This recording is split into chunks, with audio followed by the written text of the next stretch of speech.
All right, welcome to Spirit Sirens. I am Megan Campbell, and if you have watched my last video or read any of my blog posts, you'll know that I work in the spirits industry. I work at a small distillery, and I'm currently in the process of opening my own distillery. And I figured if I was going to go through this whole process anyway, I might as well sort of share this experience and share this journey so that my friends and family can keep up with it and I don't have to talk their ear off 24/7, and so that other people who want to go through this or just want to know what it's like can get a little bit more information, a little bit more behind the scenes of what actually you need to know and you need to do in order to open your own distillery or to work in this industry. So I'll start out with a little bit of what I get a lot of working in a distillery. Not trying to show off there. There we go. That's better. What I get a lot of working in a distillery, we attract a certain clientele, people who love to talk about alcohol, people who love to think that they know a lot about alcohol. And there's only so much that you can know when you don't work in the industry, when you haven't worked in the industry. Most people get their information from books, which I have found very, very few books that I feel like truly do justice to the industry and the actual real practices of it, the practical part of it. And they've done maybe their own research. A lot of distillery tours is sort of what passes for having industry knowledge for a lot of people. And being the one that gives the distillery tours, and I've frequently been told that ours is one of the most informative and educational tours that people have been on. Even ours has a bit of a fanciful twist on it. We're not going to tell you about the real depth of regulation. We're not going to talk as much about the real qualifications and legal standings that everything has to have. We're going to give you the cliff notes. We're going to give you a good idea of it, as much as you really need to know as a consumer, but that's the difference. It's how much you need to know as a consumer versus how much you need to know when you're talking about opening your own. When you're opening your own and you're working in the industry, you have to know so much more. And a couple of examples from literally just this week. I had a guy who was arguing with me about whether or not bourbon can be made in just Kentucky or everywhere else. Even when I literally got out like my 3-inch binder with the rules and regulations that we're going to look at today, he was still trying to tell me like that you can't make bourbon outside of Kentucky. Which just isn't true, and it's really frustrating because this is not the first time I've had that argument with people. This is not the first time someone's come in and tried to tell me that they know more in regards to this. And I don't mind educating people because it's, I got a teaching degree for a reason. I love teaching people. I love educating people. I love when they come in to learn. But most of the time when you are a connoisseur and you don't work in the industry, then there's a lot of legal stuff that you're not going to know. And I understand that 98% of bourbon is made in Kentucky, and it's a reasonable belief. But when you're getting into the industry and you're trying to make your own place, you need to know a lot more than what you think you know right now. So that's what we're going to talk about today. The other fun one was someone came in and told me that another distillery had told them that it's only truly rum if it's made from pure sugar cane and none of the sugar cane byproducts like molasses.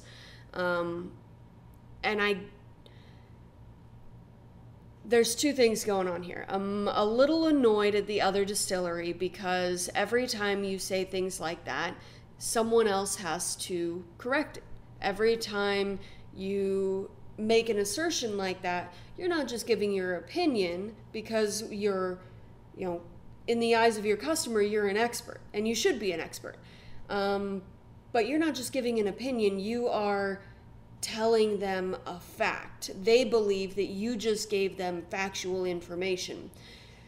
So then I have to go back and go like, okay, from an artistic perspective, I guess you could argue that if you wanted to, but from a legal and a historical perspective, that's untrue in every sense. I mean, it's literally like the original distillation of rum wasn't from pure sugar cane. It was using the waste product. That was the whole point. That was all they were allowed to use, was this trash, and they were turning it into a spirit. So it's just frustrating. There's a lot of misinformation out there, and we spend a lot of time correcting that kind of stuff.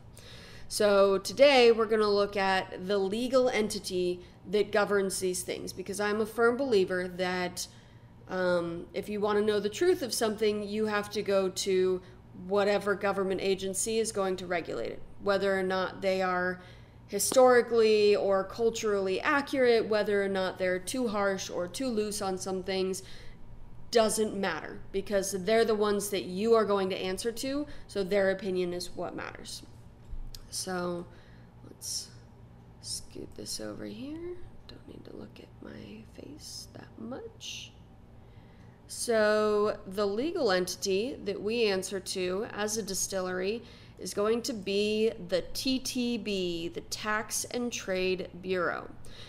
They are a branch of the ATF, Alcohol, Tobacco, and Firearms. So we sort of commonly describe them as the enforcement arm of the ATF. So this is where you're going to go if you're looking at firearms, non-beverage alcohol, just clicking on stuff, and then tobacco. You're going to go here as well.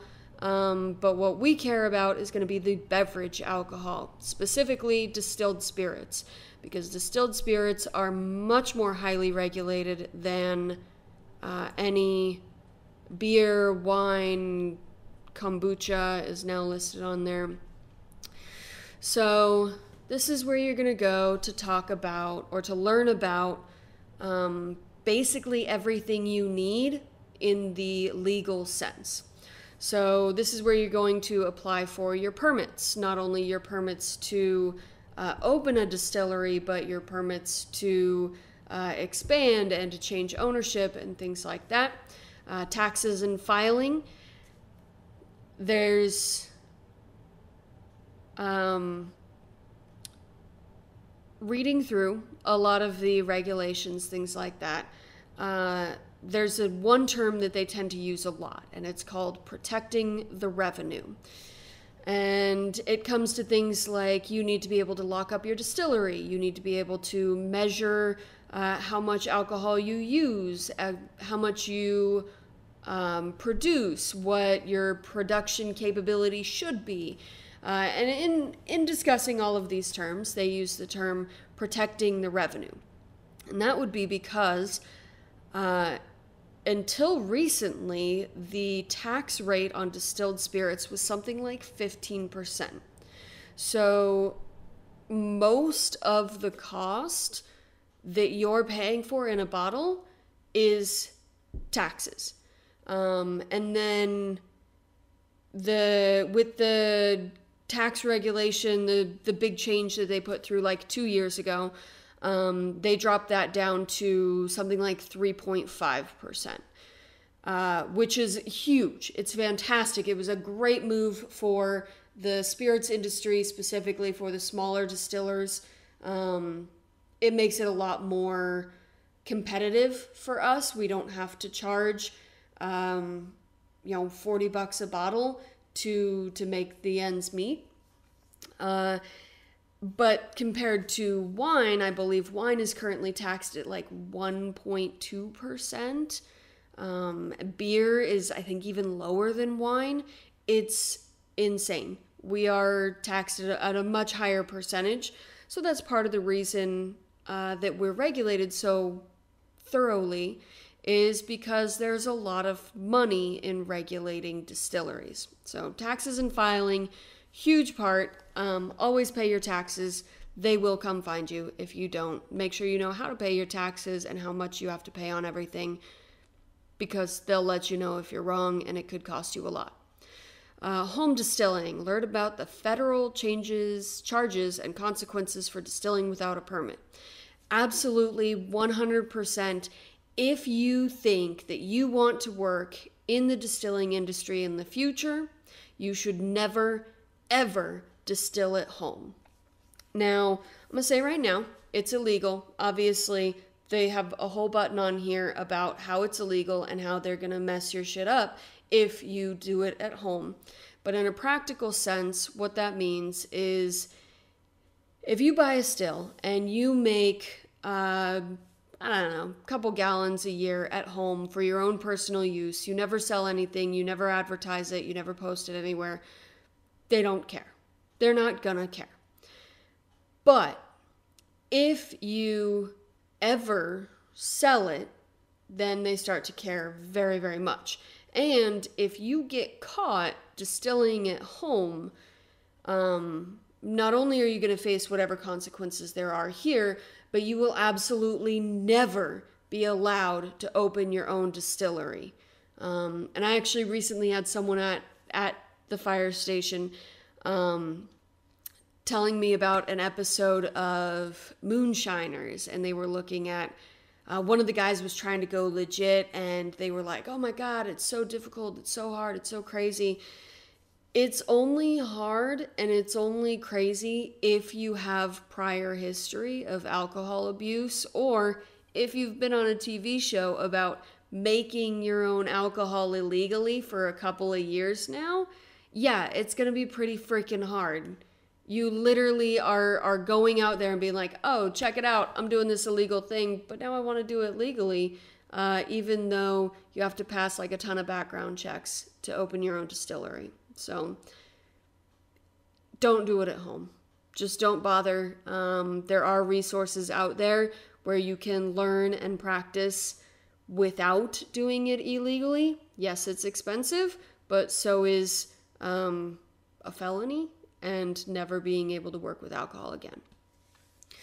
So most importantly, okay, and then we're also looking at labeling. There's a lot of language surrounding labeling when you're making alcohol, but it's a lot easier once you put it into practice. You know, there's all these things about, you know, you have to have this many millimeters of your font on the warning. You can't put it like super, super teeny tiny. The legal warning that's on the back of all of your alcohol labels. So like, right, so that warning right there, there's a legal minimum that you have to hit to have it. The front of your bottle has to have your brand name and the legal name and your percentage of alcohol and how big the bottle is. There's a certain amount of stuff that you have to have on the front. And then obviously you put extra things as desired. But the labeling requirements are really straightforward. Once you actually sit down and start to make it, it's like, oh, okay, you know, all of the fonts will tell you how big in millimeters it is. It's really pretty straightforward.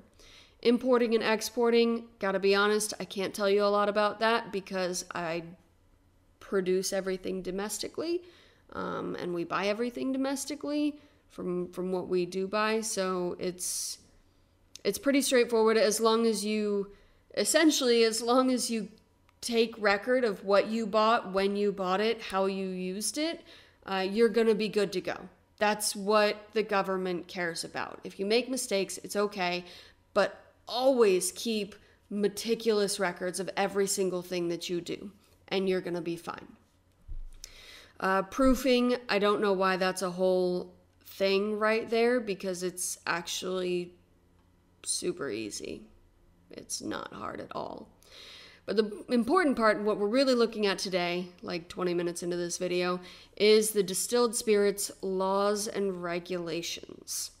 So this is where you're going to find the actual real verbiage on what you are legally allowed to do, what you're legally not allowed to do, and what you can call things.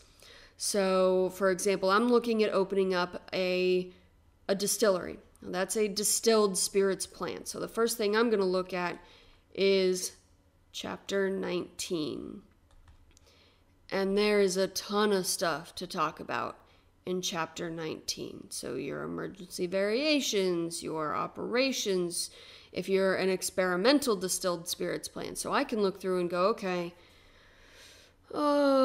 furnishing facilities and assistance. All of this is a little bit more important for large operations. Usually when you're a small operation, you're going to be like, hey, I'm the owner, I'm the distiller, I'm all of these other elements. But from a business perspective, you should write down what positions those are. I recently read the E-Myth Revisited, and he did have a good point. So every single job that you do, even if you're the owner, even if you're the CEO or whatever you want to call yourself, every single job that you do, you need to write a job description for. And it's okay if you're doing 6 of these jobs, because as you get larger, as you build your business, or as you just run out of time to do things, you're going to need to hire on other people, or you're going to need to prioritize what your job is. So when I say that I am the head distiller, it's like, yes, of course you're the head distiller. What jobs is that? You're also the facilities manager. What jobs is that? You're also the officer in charge of working with the TTB. What jobs are that? So that way, if you totally blow up and like, oh my God, we're 8 times bigger than we were a year ago, you have to build your business to start in order to grow. You never want to just sort of, well, this is the size we are right now and we'll figure it out as we go along, especially when you're dealing with this level of regulation.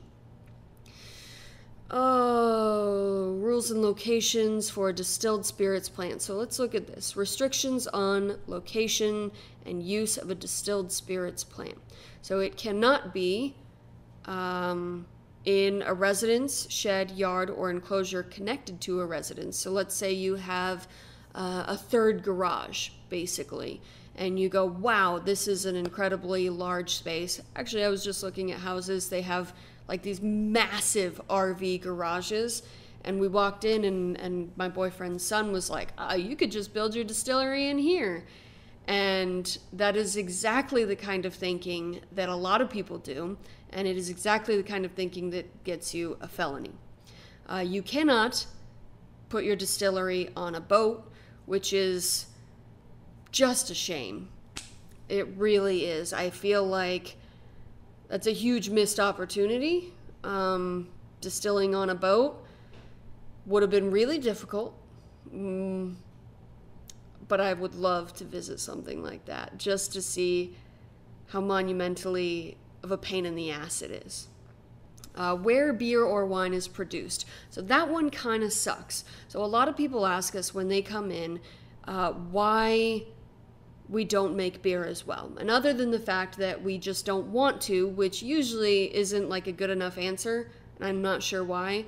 Like, I don't want to make beer. I didn't open a distillery to make beer.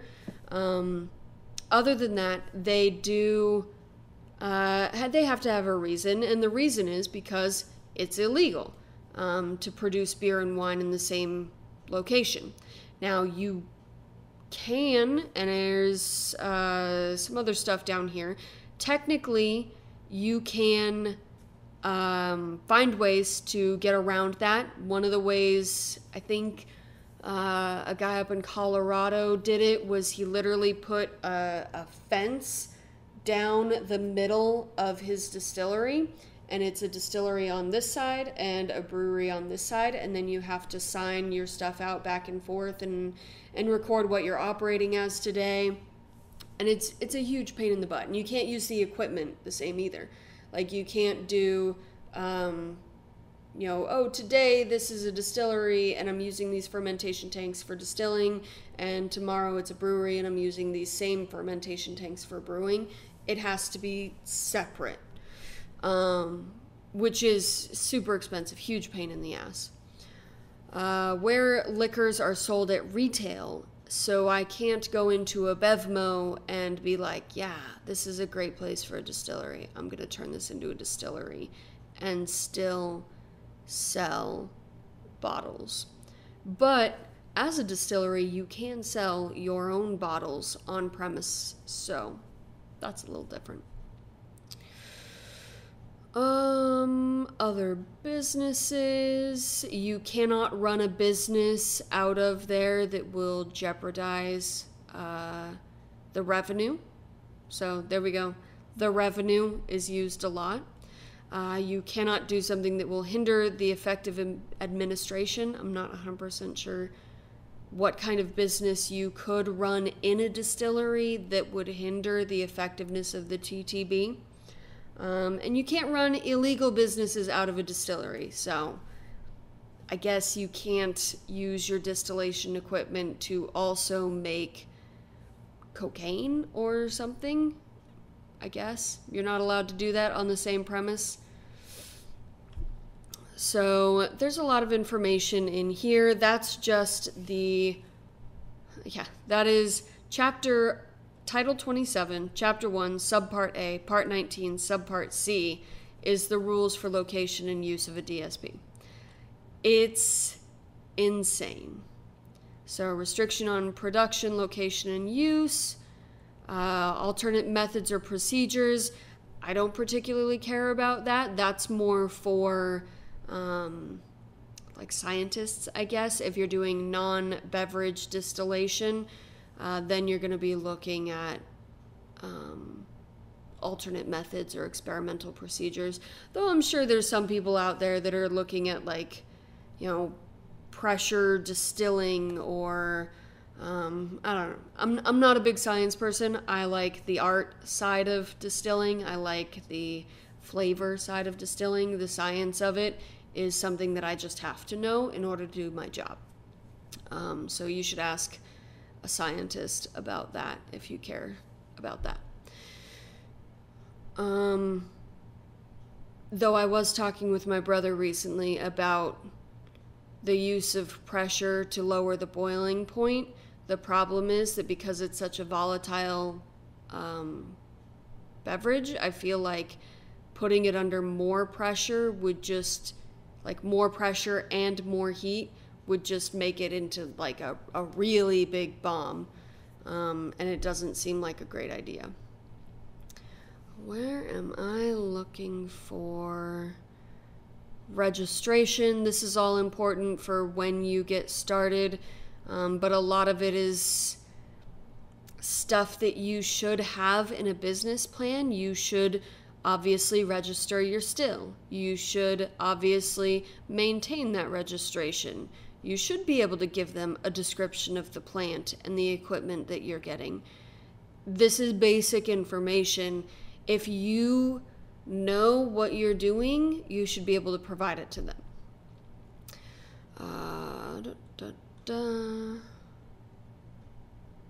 Changes.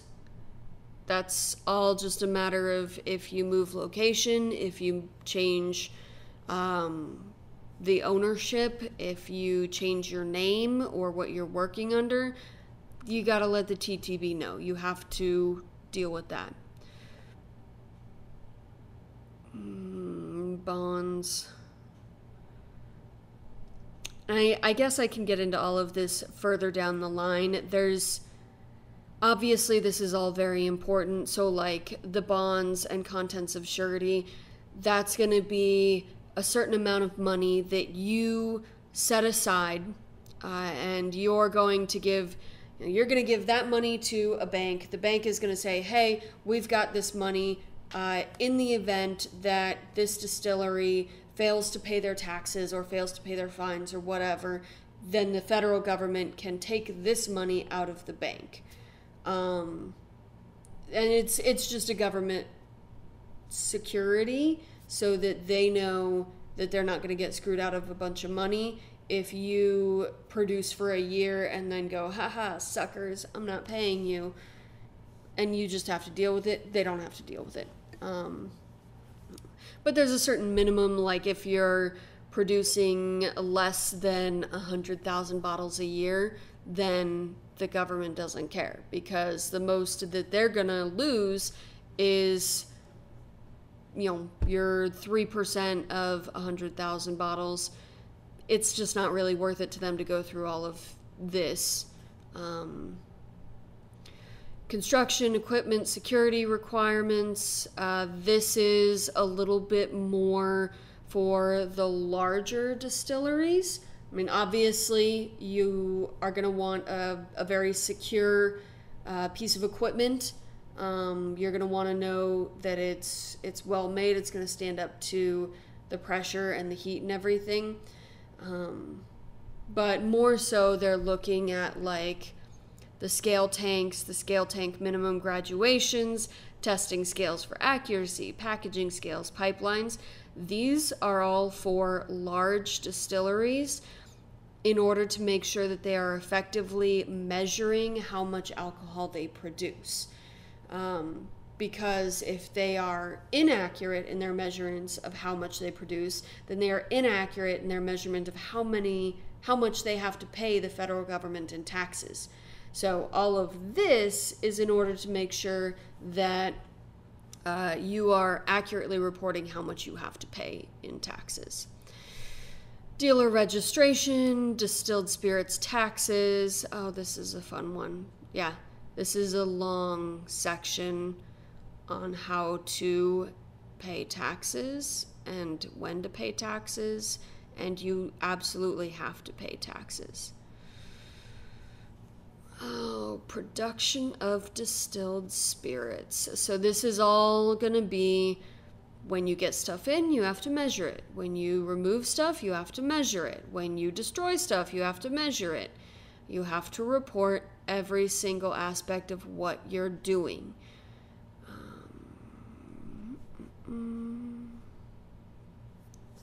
Your storage, that is definitely a safety aspect. It's also a labeling aspect. So here, let's actually go back. That was our distilled spirits plant. Let's talk about labeling and advertising, because I believe the one that I was referring to, where nobody ever knows what they're talking about, is going to be under this. So, labeling requirements for distilled spirits. Here, class and type. This is what we're looking for. So, if you really want to know about alcohol on the legal level, what the government has gotten together and said, this is the defining feature of this spirit, which I know when I say the government got together and decided that, you go, oh, well, the government doesn't know about my people or my heritage or my history, and how are they going to represent this spirit correctly? They're not. They don't really care that much. This was all done through lobbying.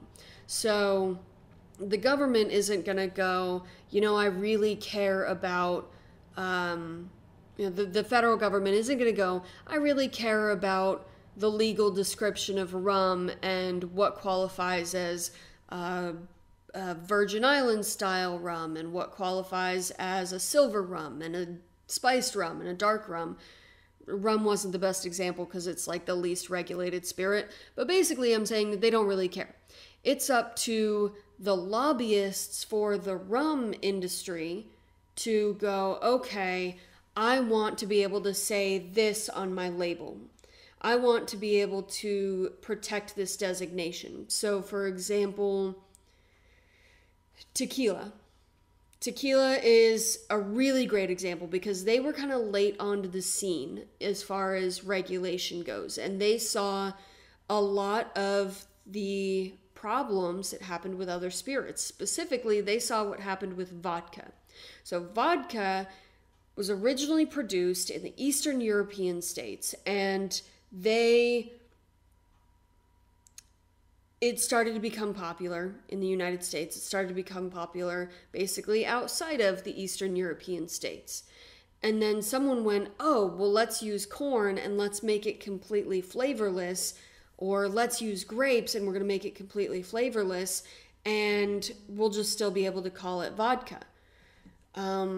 Well, eventually, the vodka-producing states went, hey, guys, that's our heritage. You're using our name to make something that isn't vodka, that isn't what we produce. It's not what our fathers or our grandfathers produced, and it's not what we drink. And you're calling it vodka.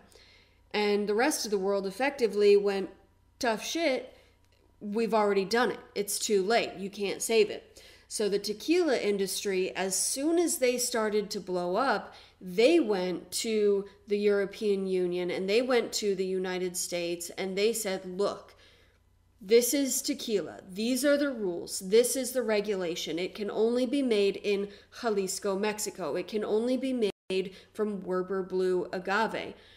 And if it's not qualifying in those two realms, if it's not made from us and sent from us, then it's not tequila. And nobody can call it that. It doesn't matter if you're in a different region of Mexico. It doesn't matter if you're using a very similar breed of agave, or even if you're using the agave and distilling it in a different manner. It doesn't matter, because we want to use this name. We want to protect our name. So they got on it really fast. And that's what we're talking about in here. Is it's not that the federal government went to the tequila manufacturers and said, hey guys, we want to protect you. What are you guys doing? It's that the tequila industry went, no way is some hillbilly in Arizona going to be able to make whatever he wants from whatever his backyard agave bullshit is and call it tequila. He's not going to use our name and our heritage to sell his product that isn't good, it isn't the same, and it isn't what we want it to be called. So this is all basically done through lobbyists. So food allergens, whatever, don't put shrimp in your vodka. Additional requirements, brand names. Obviously, you can't sort of be like, oh yeah, we're Bullet Bourbon too. Like, you can't just steal someone else's name. Let me see. So misleading brand names. Actually, what this means is that you can't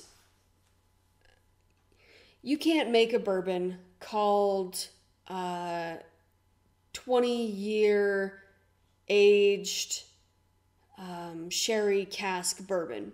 You can't make that your name and then go, it's a 2-year aged plain ass regular shitty bourbon.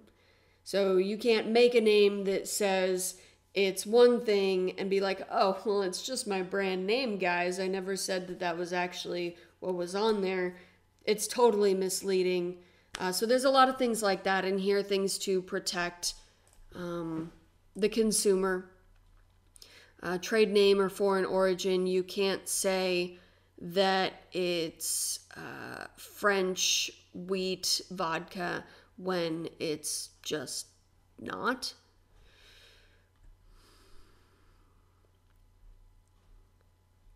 Here we go. Name and address.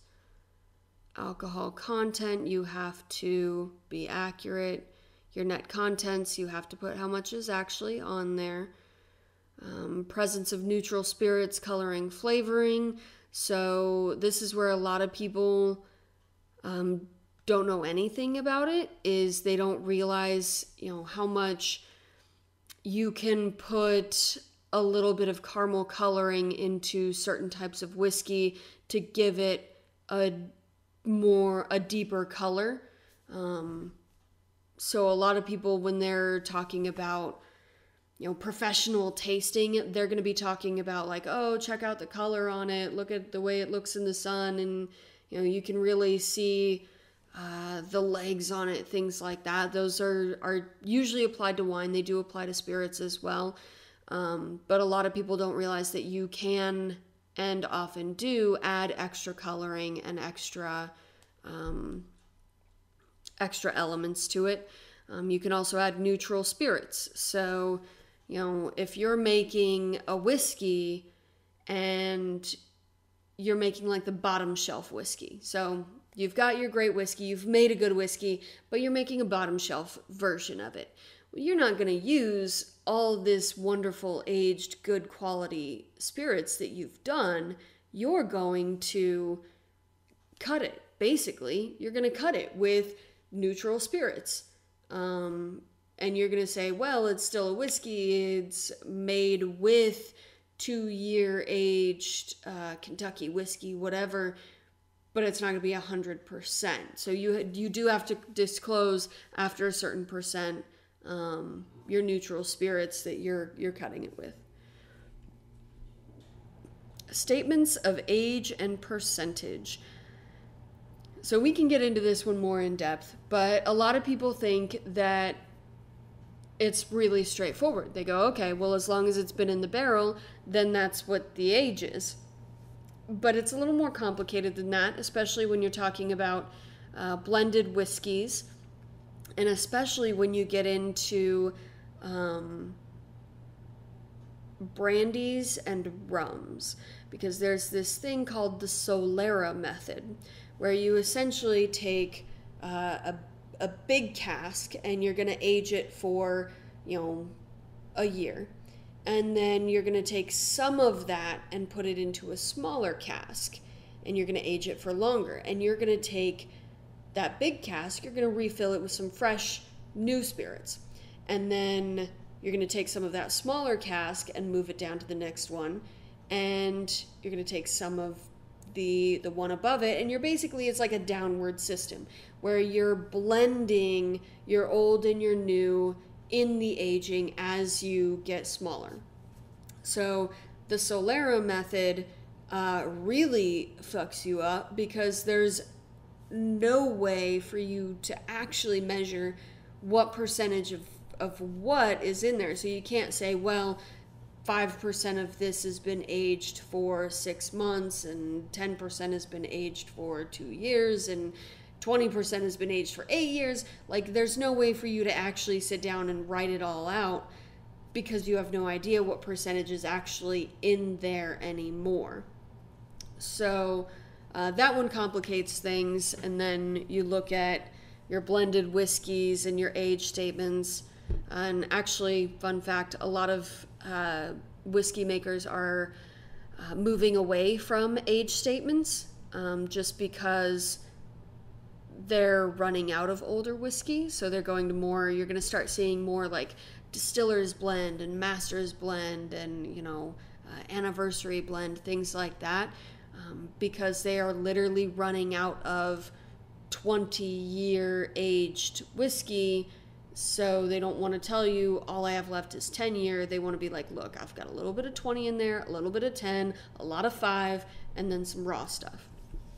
But, people don't like that.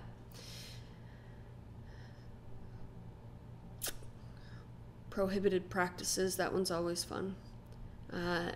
Any statement that is disparaging of a competitor's product.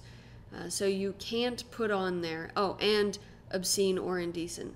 So you can't be like, my vodka, Mission Vodka, is so great, and also John's vodka sucks mad titties, and he's a jerk, and nobody should drink it. So that's a fun fact. You are legally not allowed to do that, in addition to it being like just a super shitty thing to do. Oh, the word pure, that one's a big one. That one you're going to look back at probably the misleading names you might run into if you want to call your distillery brand, you know, pure, perfect spirits or whatever, then you're going to run into issues with, like, is it pure? Are you actually using it correctly?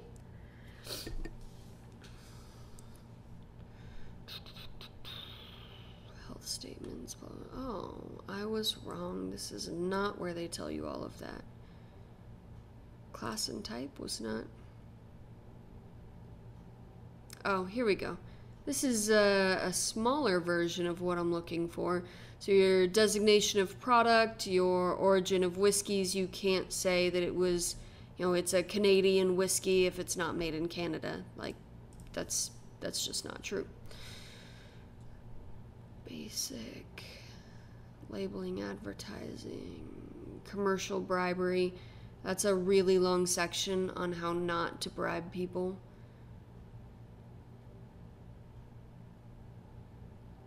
Let's try. Where'd you go? Labeling?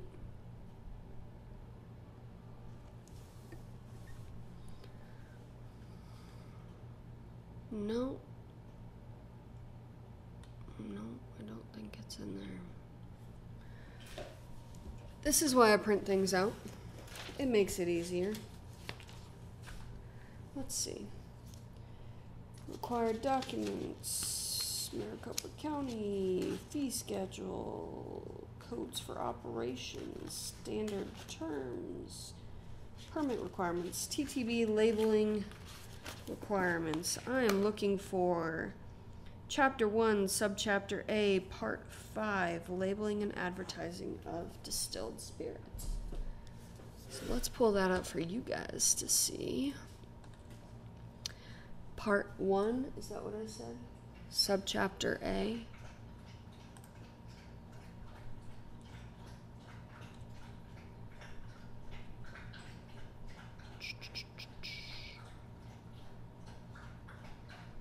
Pretty sure we already looked at this.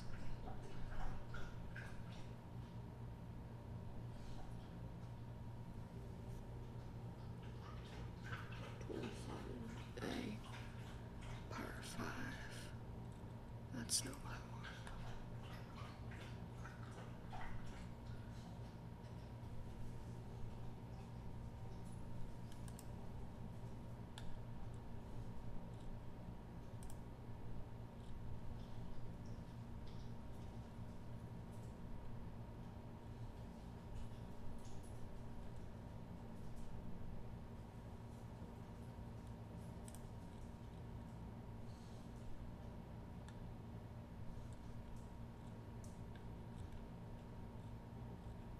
That's weird. Oh well. Honestly, this video has already gotten a little bit too long, a little bit more in depth than I actually wanted to talk about. But basically, if you're wanting to start your own distillery, or if you're wanting to know more about the codes and regulations that you have to follow as a distiller, then you're going to be looking for this guy right here. Oh, here we go. Code of Federal Regulations. Parts 1 through 39. This is the one. There it is. And I'm looking for Part 5, Labeling and Advertising. And what did I say? Yep. So here's where you're going to get into... There we go. Standards of identity. So subpart C, standards of identity for distilled spirits.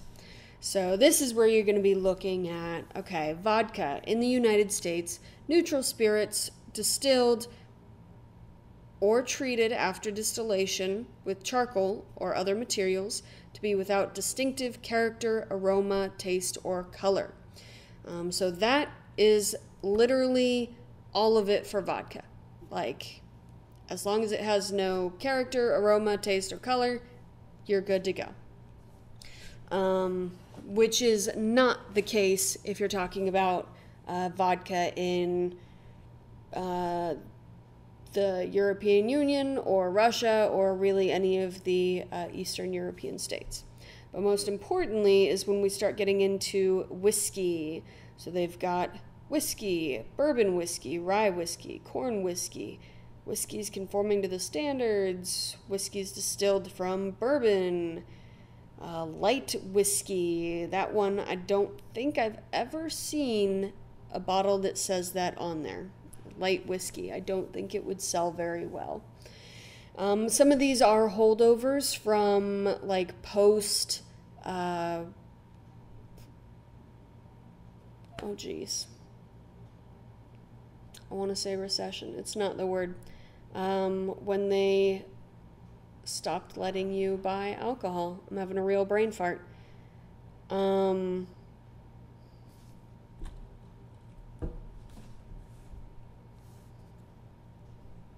This is embarrassing.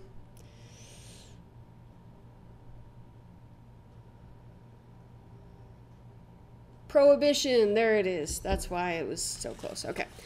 Post-prohibition, so a lot of these, like the light whiskey, that sounds like something that they probably had a lot of right after prohibition. That was something that they would have been selling around then.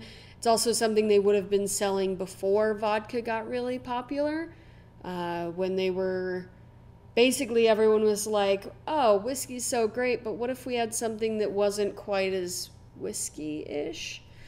Because people didn't actually like whiskey that much. It was not the prestigious thing that we think of today. Especially not American whiskeys. So blend of straight whiskeys, harmless coloring allowed. Does not include neutral spirits. Spirit whiskey. No less than 5% whiskey or straight whiskey. So that's not exactly holding you to a very high standard. So 5% of that needs to be whiskey. And the other 80%, sorry, the other 95%, sorry, I was looking at this number over here. The other 95% can be neutral spirits. Scotch whiskey, Irish whiskey, Canadian whiskey. And you will notice, Guy, who was arguing with me the other day, that nowhere in this bourbon section does it say a damn thing about the state of Kentucky. So, that's a fact. If they really wanted to keep it to just Kentucky, it would be in here. Got your gin, got your brandy, your fruit brandy, your cognac is distilled in the Cognac region of France. They got to make sure you know that. Dried fruit brandy, different than Lee's brandy, different than Pomace brandy, different than residue brandy, which sounds absolutely disgusting. Substandard brandy. I liked this one. I read this one for the first time the other day. Shall bear as part of its designation the word substandard, and shall include anything made from especially acidic grapes or fruit, basically, or if it was distilled from really shitty, moldy, diseased, whatever, then you have to call it substandard brandy. I don't know if anyone's out there making it, but that's the kind of law that happens because someone was like, God, I've got all of these moldy grapes. I guess I'll just make it into brandy and it'll be fine. And everyone will be like, oh, it's brandy. It's supposed to taste like that. It's not. It's not supposed to taste like shit. It's not supposed to taste like rotten, moldy grapes. So this is where you're going to find all of that information that's going to give you a very accurate picture of what you're looking at. So if you're looking at opening a distillery, or if you just want to know more about spirits in general, this is not exactly thrilling reading, but this is going to be the most accurate place to find that information. It's also the best place if you want to be sure that you are arguing correctly. This is where you're going to want to look at. This is where you're going to want to check it out so that when your friend says, oh, no, that's not true, I heard this thing, you can be like, no, bro, the federal government says this. And they say this because the industry went to them and said, look, this is what we want you to put in there. This is what we want you to do in order to protect our name and our customers and make sure that we as an industry are a reliable industry and people know what they're going to get. So I think that is probably more than enough for today. Thank you if you made it this far listening to me talk about alcohol. I appreciate it, and you didn't even have to pay for the pleasure. Most of the time, you'd have to come in and buy a drink to get me to talk to you this much. So, you're welcome. All right. Have an excellent day, and I hope this didn't bore you to death.